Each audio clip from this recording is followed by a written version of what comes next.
नमस्कार दोस्तों, स्वागत है आपका आज की एक और नई वीडियो में।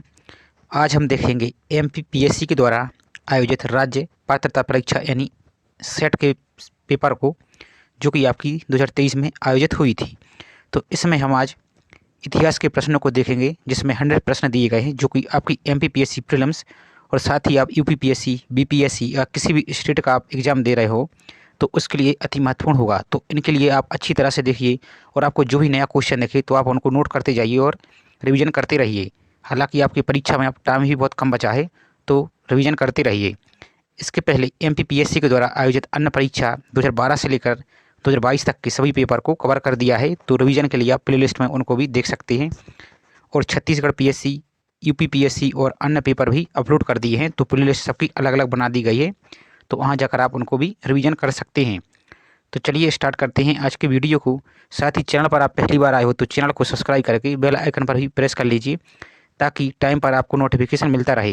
इसके बाद आपको भूगोल और इन्वायरमेंटल साइंस इसके पेपर को भी कवर कराया जाएगा, तो चैनल के साथ जुड़े रहिए।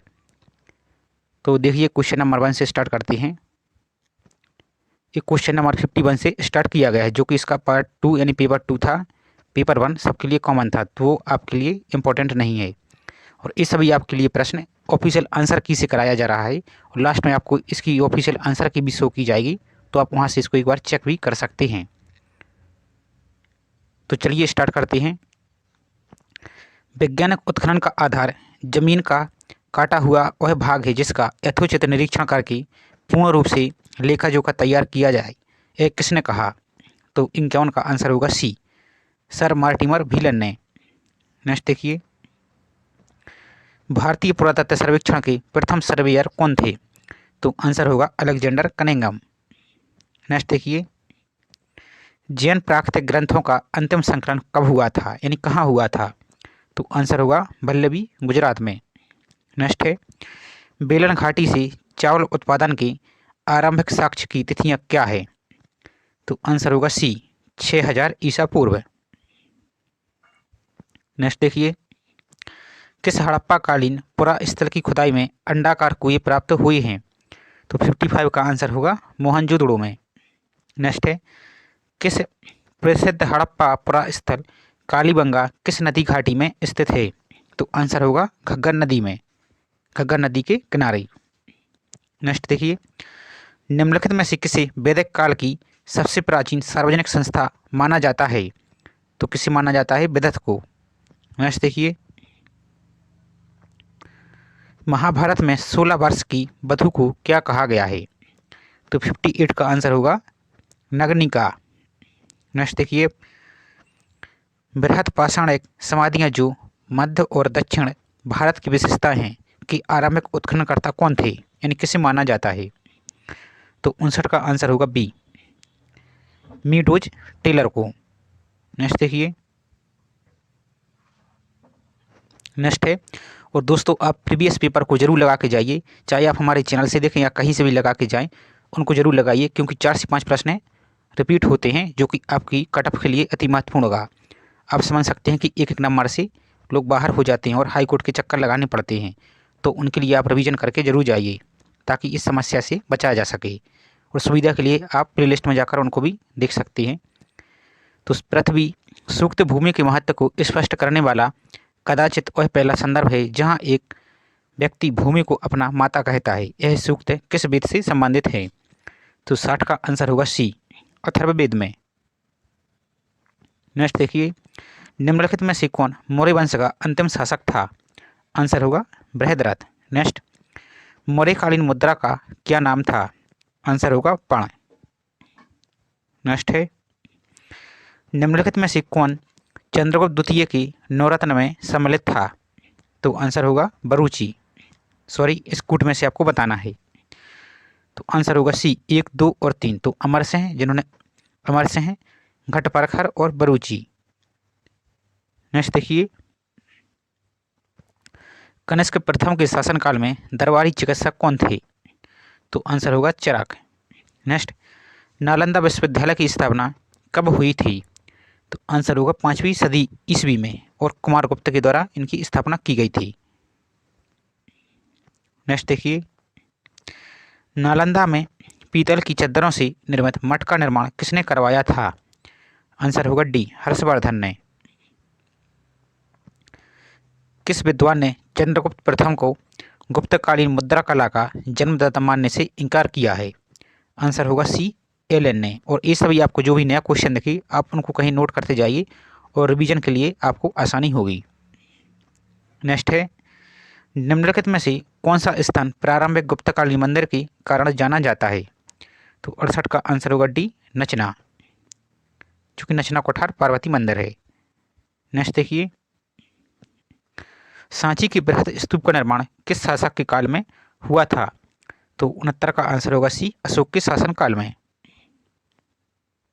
नेक्स्ट देखिए, मौर्य प्रशासन पर किन ग्रंथों में चर्चा की गई है? तो आंसर होगा डी, केवल एक में। तो कौटिल्य के अर्थशास्त्र में इसकी मौर्य प्रशासन के बारे में बात की गई है, ना कि मौर्य साम्राज्य के बारे में इसकी कोई जानकारी प्राप्त नहीं होती। और भारत के बारे में जानकारी मेगास्थनीज की इंडिका के बारे में जानकारी प्राप्त होती है, कौटिल्य के अर्थशास्त्र में नहीं होती। आप इसको भी विशेष रूप से ध्यान रखिए। नेक्स्ट देखिए, अब अरबों के द्वारा प्रतिहारों को कुछ संबोधन से पुकारा जाता था, वह शब्दावली क्या थी? तो 71 का आंसर होगा सी, अल जॉर्ज। अरबों के द्वारा प्रतिहारों को कुछ संबोधन से पुकारा जाता था, वह शब्दावली क्या थी? तो अल जॉर्ज। नेक्स्ट देखिए, जावा के किस राजवंश के राजा ने पाल राजा देवपाल के पास नालंदा में मठ की स्थापना हेतु 5 गांवों को अनुदान मांगने के लिए राजदूत भेजा था? तो 72 का आंसर होगा सी, शैलेंद्र राजवंश ने। नेक्स्ट देखिए, चोल काल में उच्च अधिकारियों को क्या कहा जाता था? तो पेन्नुदरम। चोल काल में उच्च अधिकारियों को क्या कहा जाता था? तो पेन्नुदरम। नेक्स्ट देखिए, मामल्लीपुरम अवस्थित प्रसिद्ध 5 रथों में कौन सा रथ सबसे बड़ा है? तो आंसर होगा सी, धर्मराज रथ। और सबसे छोटा कौन सा है? तो आप कमेंट में बता सकते हैं। हालांकि आप इसको एक बार चेक कर लीजिए, द्रौपदी रथ है, इसको आप चेक कर लीजिए सबसे छोटा कौन है और सबसे बड़ा है धर्मराज रथ। अभी तक सबसे छोटा पूछा गया है, इस बार बड़ा भी पूछ लिया है, तो आप इन दोनों को याद रखिए। नेक्स्ट देखिए, 1919 ईस्वी एवं 1921 ईस्वी के किन दो अभिलेखों से चोल ग्राम सभाओं के कार्यों की मुख्य तौर पर जानकारी प्राप्त होती है? तो आंसर होगा ए, उत्तर मेरूर अभिलेख से। नेक्स्ट देखिए, अब क्वेश्चन नंबर 76। तो पुस्तक और लेखक ये आपको सम्मिलित करना है, तो बस इसका देख लेते हैं। आंसर होगा बी।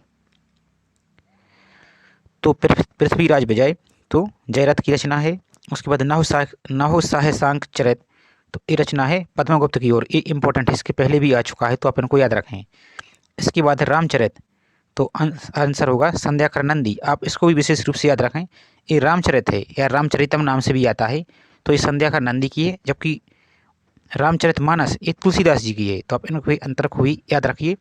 और डी है विक्रमादित्य, तो बेल्हाड़ की, या विक्रमांक देव चरित, ये बेल्हाड़ की।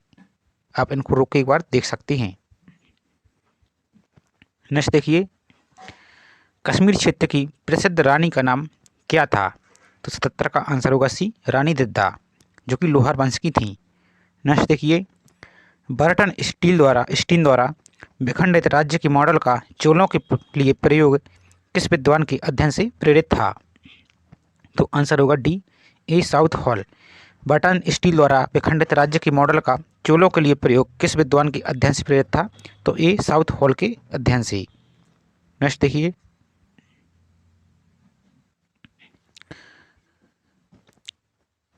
नेक्स्ट क्वेश्चन, अल-बरूनी के अनुसार भारतीय सामाजिक सांस्कृतिक जीवन के बारे में इनमें से कौन से कथन सत्य हैं? तो 79 का आंसर देखिए, आंसर होगा बी, 1, 2, 3। तो रामनवमी और शिवरात्रि हिंदुओं के 2 महत्वपूर्ण त्यौहार थे, ये किसने कहा? अल-बरूनी के अनुसार। भारतीय विदेशियों का आदर नहीं करते थे और भारतीयों की एक प्रजासत्तात्मक परिवार व्यवस्था थी, तो ऐसा अल-बरूनी ने कहा है। अब नेक्स्ट देखिए, पुस्तक और लेखक ये आपको सम्मिलित करना है, तो 80 का आंसर होगा डी। देख लेते हैं, तो चचनामा आंसर होगा ए का होगा तीसरा, अबू बकर अल कूफी। 80 का आंसर होगा डी। तो चचनामा, अली बकर अल कूफी, उसके बाद होगा अखबार अल तो होगा सुलेमान, नेक्स्ट होगा मुरूज अल जहाज, तो इसका आंसर होगा अल मसूदी, और तीसरा होगा सिलसिला उत तबारी, तो आंसर होगा अबू जाइद। आप इनको एक बार रोक के आराम से देख लीजिए। नेक्स्ट देखिए, निम्नलिखित में से किस विदेशी यात्री ने मुगल कालीन मुद्रा विनिमय और हुंडी व्यवस्था पर सबसे अच्छा प्रकाश डाला है? तो आंसर होगा ट्रेवनियन ने। नेक्स्ट है, सूची 1 को सूची 2 से आपको सम्मिलित करना है। तो 82 का आंसर देखते हैं, आंसर होगा डी। थोड़ा जूम आउट कर लेते हैं ताकि आपको आसानी से दिखे। तो सनद होगा नियुक्ति पत्र, परवाना तो इसका होगा शासकीय आदेश, और निशान तो इसका होगा शहजादे द्वारा लिखा गया पत्र, और रुक्का तो यह होगा व्यक्तिगत पत्र। नेक्स्ट देखिए, क्वेश्चन नंबर 83, अलाउद्दीन खिलजी के शासनकाल में व्यापारियों का पंजीकरण निम्नलिखित में से कौन करता था? अलाउद्दीन खिलजी के शासनकाल में व्यापारियों का पंजीकरण निम्नलिखित में से कौन करता था? तो दीवान ए रियासत। नेक्स्ट है, मोहम्मद बिन तुगलक ने वारंगल का नाम बदलकर क्या रखा था? तो आंसर होगा सुल्तानपुर। नेक्स्ट देखिए, निम्नलिखित में से किसने राजस्व का वार्षिक अनुमान करवाया था? आंसर होगा फिरोज शाह तुगलक ने। नेक्स्ट देखिए, और सबसे अधिक नहरों का निर्माण भी फिरोज शाह तुगलक के द्वारा कराया गया था। नेक्स्ट देखिए, शेरशाह का अंतिम अभियान किसके विरुद्ध था? तो 86 का आंसर होगा भी कालिंजर अभियान। नेक्स्ट देखिए, निम्नलिखित में से किस त्योहार को जहांगीर निगाह दाश्त कहा जाता था? निम्नलिखित में से किस त्योहार को जहांगीर निगाह दाश्त कहा जाता था? तो 87 का आंसर होगा बी रक्षाबंधन को। नेक्स्ट है, उड़ीसा के सूर्यवंशी गजपति वंश का संस्थापक कौन था? आंसर होगा कपिलेंद्र। उड़ीसा के सूर्यवंशी गजपति वंश का संस्थापक कौन था? कपिलेंद्र। नेक्स्ट देखिए, शिवाजी ने निम्नलिखित में से किस किले का नामकरण सिंहगढ़ किया था? तो आंसर होगा कोंडाना। शिवाजी ने निम्नलिखित में से किस किले का नामकरण सिंहगढ़ किया था? तो आंसर होगा कोंडाना। नेक्स्ट, निम्नलिखित में से किसने दिल्ली पर आक्रमण किया था? तो 90 का आंसर होगा बाजीराव प्रथम। निम्नलिखित में से किसने दिल्ली पर आक्रमण किया था? बाजीराव प्रथम ने। नेक्स्ट, मुगल काल में अबवाव क्या होते थे? आंसर होगा सरकारी अधिकारियों और जमींदारों द्वारा लगाए जाने वाले कर। नेक्स्ट है, सराय अदल की नियुक्ति निम्नलिखित में से किस सुल्तान ने की थी? तो आंसर होगा बी अलाउद्दीन खिलजी ने। नेक्स्ट देखिए, नेक्स्ट है, निम्नलिखित में से किस शासक ने तुंगभद्रा के दक्षिणी किनारे पर अनेगुंदी नामक नगर की स्थापना की थी? तो आंसर होगा 93 का आंसर होगा ए बीरबललाल तृतीय के द्वारा। नेक्स्ट है, एकता प्रथा का प्रारूप सबसे पहले निम्नलिखित में से किसने तैयार किया था? आंसर होगा मुक्तादिर ने। एकता प्रथा का प्रारूप सबसे पहले निम्नलिखित में से किसने तैयार किया था? तो आंसर होगा मुक्तादिर ने। नेक्स्ट देखिए, राजबाही और उलगू खाकी से क्या तात्पर्य था? आंसर होगा सी नहरों के नाम से। और इस टाइप के क्वेश्चन आपको देखते जाइए, 1-2 बार देखेंगे आप वीडियो को, एक बार आप आराम से देखिए, एक बार 2x से या 3x की स्पीड से देख लेंगे तो आपको 10 से 15 मिनट में आप आसानी से रिवीजन कर सकते हैं। और इसी टाइप के क्वेश्चन आपके प्रीलिम्स में भी आते हैं जो आपको सताते हैं, तो आप इनको रिवीजन करेंगे तो आसानी से कर पाएंगे। नेक्स्ट है, मंगोलों की सेना से वीरतापूर्वक संघर्ष करने वाले अलाउद्दीन खिलजी के सेना नायक का क्या नाम था? आंसर होगा बी जफर खां। नेक्स्ट है, निम्नलिखित में से किसने शाहजहां के काल में गुजरात के अकाल का वर्णन किया था? आंसर होगा पीटर मुंडी ने। मुगल प्रशासन में बलाहार क्या थे? 98 का आंसर होगा किसान। मुगल प्रशासन में बलाहार क्या थे? तो किसान। नेक्स्ट देखिए, निम्नलिखित में से कौन सी व्यवस्था टोडरमल बंदोबस्त के नाम से भी जानी जाती थी? तो आंसर होगा बी, जब्ती व्यवस्था को। नेक्स्ट देखिए,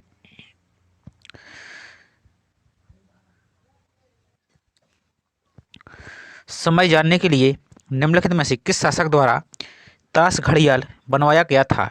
तो आंसर होगा सी, फिरोज शाह तुगलक के द्वारा। समय जानने के लिए निम्नलिखित में से किस शासक द्वारा ताश घड़ियाल बनवाया गया था? तो फिरोज शाह तुगलक के द्वारा। अब नेक्स्ट देखिए, सूफी परंपरा के अनुसार सूफी परंपरा में वहदत और वजूद का सिद्धांत किसने प्रतिपादित किया था? तो 101 का आंसर देखिए, आंसर होगा सी, इब्नुल अरबी ने प्रतिपादित किया था। सूफी परंपरा में वहदत और वजूद का सिद्धांत किसने प्रतिपादित किया था? तो आंसर होगा सी, इब्नुल अरबी ने ये प्रतिपादित किया था। चिश्ती सिलसिले की नींव निम्नलिखित में से किसने रखी थी? तो आंसर होगा बी, ख्वाजा मुइनुद्दीन चिश्ती ने। चिश्ती सिलसिले की नींव निम्नलिखित में से किसने रखी थी? तो ख्वाजा मुइनुद्दीन चिश्ती ने। अब नेक्स्ट देखिए, निम्नलिखित में से किस सूफी संत ने प्रतिक्रियावादी विचारधारा को प्रतिपादित किया था? तो आंसर होगा शेख अहमद सरहिंदी ने प्रतिपादित किया। नेक्स्ट, पाशुपत संप्रदाय का संबंध किस धर्म से है? तो आंसर होगा शैव धर्म से। निम्नलिखित में भगवान विष्णु के छठे अवतार कौन हैं? तो आंसर होगा सी, परशुराम। आप इनको भी याद रखिए। नेक्स्ट देखिए, भक्ति काल में किस साहित्यकार ने नल दमयंती अथवा नल चंपू कथा की रचना की थी? तो आंसर होगा त्रिविक्रम ने। भक्ति काल में किस साहित्यकार ने नल दमयंती अथवा नल चंपू कथा की रचना की? तो त्रिविक्रम ने। नेक्स्ट है, भक्तिकालीन संत चैतन्य महाप्रभु का संबंध किस राज्य से था? तो आंसर होगा बंगाल से। इन्होंने संकीर्ण प्रथा को प्रचलन किया था, या संकीर्तन भी कहते हैं। नेक्स्ट देखिए, मुगल काल में सुलूह ए कुल क्या था? आंसर होगा सर्वधर्म समन्वय। नेक्स्ट है, अटाला मस्जिद कहाँ पर स्थित है? तो आंसर होगा जौनपुर में। नेक्स्ट है, निम्नलिखित में से कौन सा मुगल बादशाह फारस के दो महान चित्रकारों मीर सैयद अली एवं ख्वाजा अब्दुल समद को भारत लाया था? तो आंसर होगा हुमायूं, और इन्हीं के दरबार में रहते थे। तो आप ये बहुत बार पूछे गए हैं, तो आप इनको अच्छी तरह से याद करते जाइए। नेक्स्ट देखिए, आप next question, other men's flowers का लेखक कौन है? अदर मेंस फ्लावर्स का लेखक कौन है? तो 111 का आंसर होगा सी, बाबेल। नेक्स्ट देखिए, 1746 से 1763 ईस्वी के मध्य अंग्रेजों एवं फ्रांसीसियों के बीच कितने कर्नाटक युद्ध लड़े गए? तो 112 का आंसर होगा 3 कर्नाटक युद्ध। नेक्स्ट है, भारत में प्रथम छापे खाने की स्थापना किसने की थी? तो आंसर होगा पुर्तगालियों ने, यानी प्रिंटिंग प्रेस की। नेक्स्ट है, और आप इंग्लिश भी देख सकते हैं यदि किसी क्वेश्चन में आपको कन्फ्यूजन हो। दी कलकत्ता जनरल एडवाइजर किसने प्रकाशित किया? आंसर होगा डी, जेम्स ऑगस्टस हिक्की ने। नेक्स्ट देखिए, और एक पेपर और प्रकाशित किया था इन्होंने, आप चाहें तो कमेंट में बता सकते हैं, वो इम्पोर्टेंट है। तो निम्नलिखित में से कौन कालखोटरी त्रासदी का प्रत्यक्षदर्शी था? तो आंसर होगा सी, हालबेल। नेक्स्ट देखिए, किस आंग्ल मैसूर युद्ध के उपरांत मंगलोर की संधि संपादित की गई? आंसर होगा द्वितीय मंगलोर मैसूर युद्ध के समय। नेक्स्ट देखिए, किस अधिनियम द्वारा अंग्रेजों ने भारत में परोपकारी निरंकुशता की स्थापना की? आंसर होगा भारतीय परिषद अधिनियम 1909। किस अधिनियम द्वारा अंग्रेजों ने भारत में परोपकारी निरंकुशता की स्थापना की? तो भारतीय परिषद अधिनियम 1909 में। ब्रिटिश भारत में किस स्थानीय स्वशासन का जनक माना जाता है? तो लॉर्ड रिपन को। नेक्स्ट देखिए, 1857 के विप्लव के दौरान किस नेतृत्वकर्ता के नाम पर 10 सिक्के डाले गए थे? तो आंसर होगा बी, बहादुर शाह। 1857 के विप्लव के दौरान किस नेतृत्वकर्ता के नाम पर 10 सिक्के ढाले गए थे? तो बहादुर शाह। नेक्स्ट है, सुरक्षित घेरे की नीति की समय अवधि क्या थी? और ये मोस्ट इंपॉर्टेंट है, एमपीपीएससी के अलावा यूपीपीएससी, बीपीएससी और अन्य परीक्षा में क्वेश्चन पूछा जाता है, तो आप इनको अच्छी तरह से याद रखें। तो आंसर होगा बी, 1757 से 1813 ईस्वी के बीच। नेक्स्ट है, स्थायी बंदोबस्त व्यवस्था के बारे में किसने कहा था? स्थायी बंदोबस्त इंग्लैंड की जमींदारी व्यवस्था के प्रति लॉर्ड कॉर्नवालिस के पूर्वाग्रह का कारण न था। तो आंसर होगा 121 का सी, सरकार एवं दत्त, उन्होंने कहा था। अंग्रेज अपनी ही खरीदी भूमि पर और अपने ही खर्चे पर किसानों को मजदूरी देकर कृषि कराते थे, उसे क्या कहते थे? तो उसे निजब्बत कृषि कहते थे। आंसर 122 का सी, अंग्रेज अपनी ही खरीदी भूमि पर और अपने ही खर्चे पर किसानों को मजदूरी देकर कृषि कराते थे, उसे कहते थे निजब्बत। नेक्स्ट है, 3 सदस्यीय रेलवे बोर्ड की स्थापना किसने की थी? तो आंसर होगा लॉर्ड कर्जन ने। नेक्स्ट है, भारत में अंग्रेजी शिक्षा का मैग्ना कार्टा किसे कहा गया है? तो वुड्स का डिस्पैच अधिनियम 1854 को। नेक्स्ट है, an appeal to British nation नामक लेख किसने लिखा था? तो आंसर होगा केशव चंद्र सेन ने। नेक्स्ट देखिए, नील किसानों की दुर्दशा सर्वप्रथम किस समाचार पत्र में प्रकाशित हुई थी? तो 126 का आंसर होगा, 1 मिनट, 126 का आंसर होगा बी, हिंदू पैट्रियट में। नील किसानों की दुर्दशा पर सर्वप्रथम किस समाचार पत्र में प्रकाशित हुआ? तो हिंदू पैट्रियट में। 126 का आंसर होगा बी। नेक्स्ट देखिए, सन 1825 में भीलों के अंग्रेजों के विरुद्ध विद्रोह का नेता कौन था? तो शिवराम। 1825 में भीलों के अंग्रेजों के विरुद्ध विद्रोह का नेता कौन था? तो शिवराम। नेक्स्ट देखिए, वेदों की ओर चलो यह किसने कहा था? तो दयानंद सरस्वती ने। 128 का आंसर होगा सी। नेक्स्ट देखिए, भारतीय समाचार पत्रों के मुक्तिदाता कौन कहलाए जाते हैं? तो आंसर होगा ए, चार्ल्स मैटकॉप।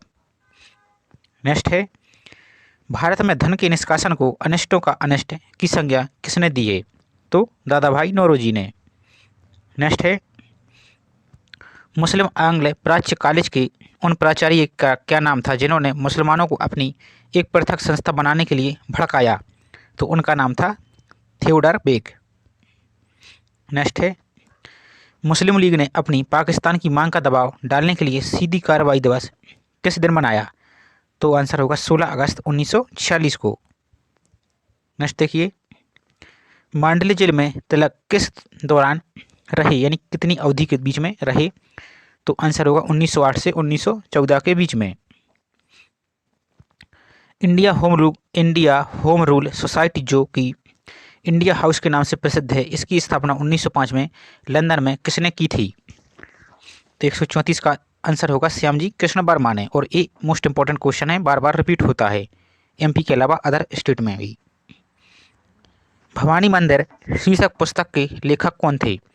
तो आंसर होगा बालेंद्र कुमार घोष। निम्नलिखित में से किस गवर्नर जनरल ने कांग्रेस के प्रतिनिधियों को उद्यान में दावत देने के लिए आमंत्रित किया था? तो आंसर होगा लॉर्ड डफरिन ने। निम्नलिखित में से किस गवर्नर जनरल ने कांग्रेस के प्रतिनिधियों को उद्यान में दावत देने के लिए आमंत्रित किया था?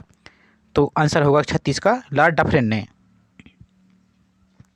नेक्स्ट देखिए, महात्मा गांधी ने नमक सत्याग्रह किस दिन प्रारंभ किया था?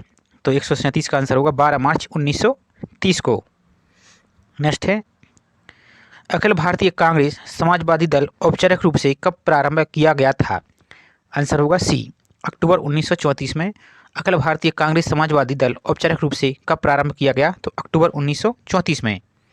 नेक्स्ट है, निम्नलिखित में से कौन कैबिनेट मिशन 1946 के सदस्य नहीं थे? तो आंसर होगा लॉर्ड बावेल, जबकि सर स्ट्रेटफोर्ड क्रिप्स थे, एबी अलेक्जेंडर और पैथिक लॉरेंस, ये सभी थे। लखनऊ समझौता अथवा कांग्रेस लीग समझौता किस वर्ष हुआ था? तो आंसर होगा 1916 में। नेक्स्ट है, निम्नलिखित में से किसी इतिहास का जनक माना जाता है? तो हेरोडोटस को। निम्नलिखित में से किसी इतिहास का जनक माना जाता है? तो हेरोडोटस को। एक किसका कथन है मनुष्य स्वतंत्र जन्म लेता है परंतु सर्वत्र बंधनों में जकड़ा हुआ है? तो आंसर होगा, ये कथन रूसो ने कहा है, जो कि यूरोपियन लेखक थे। इनकी पुस्तक ही सोशल कॉन्ट्रैक्ट, ऐसा क्वेश्चन का नाम था। आप इनको एक बार देख सकते हैं, अभी नाम नहीं याद आ रहा। एक किसका कथन है इतिहास एक विज्ञान है, इसे कमोबेश कुछ नहीं है? तो आंसर होगा 43 का बी। ये किसने कहा? तो बरी ने। एक किसका कथन है इतिहास एक विज्ञान है, इसे कमोबेश कुछ नहीं? तो ये बरी ने कहा है। नेक्स्ट है, ओरिजिन ऑफ स्पीसीज पुस्तक के लेखक कौन थे? तो आंसर होगा सी, डार्विन। और ये इंपॉर्टेंट है, आप इसके लिए साइंस में भी पढ़ेंगे। निम्नलिखित में से कौन प्रशासक इतिहासकार की श्रेणी में नहीं आते हैं? तो 145 का आंसर होगा रांके। निम्नलिखित में से कौन प्रशासक इतिहासकार की श्रेणी में नहीं आते हैं? तो रांके, जबकि विलियम हंटर, एल्फिंस्टन और ग्रांट डफ ये सभी आते हैं। Decline and fall of Roman empire नामक प्रसिद्ध पुस्तक के लेखक कौन थे? तो आंसर होगा Gibbon. Decline and fall of the Roman empire नामक पुस्तक के लेखक कौन थे? तो गिब्बन। निम्नलिखित में से कौन सी पुस्तक उसके लेखक के साथ सुमेलित नहीं है? तो आंसर होगा डी, ये सुमेलित नहीं है। तो सुमेलित कौन है? तो इतिहास हेरोडोटस ने लिखी, जो कि इतिहास के जनक माने जाते हैं। ए स्टडीज ऑफ हिस्ट्री ये टायनोवी की है, और इंडिया थ्रू द एसेज जादूना सरकार की है। नेक्स्ट देखिए, इतिहास मूल है और राजनीति शास्त्र फल, यह किसका कथन है? तो एक कथन है जॉन सीले का। इतिहास मूल है और राजनीति शास्त्र फल, यह कथन किसका है? तो जॉन सीले का। नेक्स्ट देखिए, इतिहास मानव स्वतंत्रता की कहानी है, उपरोक्त कथन किसका है? तो आंसर होगा एक्टन का। इतिहास मानव स्वतंत्रता की कहानी है, उपरोक्त कथन किसका है? तो एक्टन का। आज का लास्ट क्वेश्चन, राजतरंगिणी के लेखक कौन है? तो आंसर होगा कल्हण। राजतरंगिणी के लेखक कौन है? तो कल्हण। तो इस प्रकार जो 100 क्वेश्चन थे उसको कवर कर लिए गए हैं। इसमें 150 हैं, हालांकि 51 से चालू हुआ था, तो 100 क्वेश्चन हुए। अब चलिए आपको इसकी ऑफिशियल आंसर की भी दिखा दी जा रही है। यदि किसी क्वेश्चन में आपको डाउट हो तो आप वहाँ से इसको चेक कर सकते हैं। तो ये रही आपकी ऑफिशियल आंसर की, जो कि आपकी 12 अक्टूबर 2023 को ये जारी की गई थी। ये आपकी राज्य पात्रता परीक्षा है। तो ये आपकी ऑफिशियल आंसर की है। पेपर का सेट ए था, तो यहाँ से 51 से सेट ए चालू हो रहा है, ये इस टाइप से। और ये आपकी आंसर की दी गई है, तो आप यहाँ को इनको अच्छे से आराम से देख सकते हैं। और लास्ट में और ये इसके आगे के क्वेश्चन दिए गए हैं इस टाइप से, तो आप इनको यहाँ से एक बार मिला सकते हैं। टोटल 150 क्वेश्चन की ये सीरीज दी गई है। तो चलिए मिलते हैं इसके नेक्स्ट पार्ट में। इसके बाद होगा एनवायरमेंटल साइंस और भूगोल के पेपर को। तो वीडियो आपको हेल्पफुल लगा हो और पसंद आया हो तो प्लीज़ वीडियो को लाइक ज़रूर कीजिए, और चैनल पर आप पहली बार आए हो तो प्लीज़ चैनल को सब्सक्राइब करके बेल आइकन पर प्रेस कर लीजिए, ताकि इसके जो नेक्स्ट वीडियो आए आपको टाइम पर नोटिफिकेशन मिलता रहे। तो चलिए मिलती है नेक्स्ट वीडियो में। जय हिंद।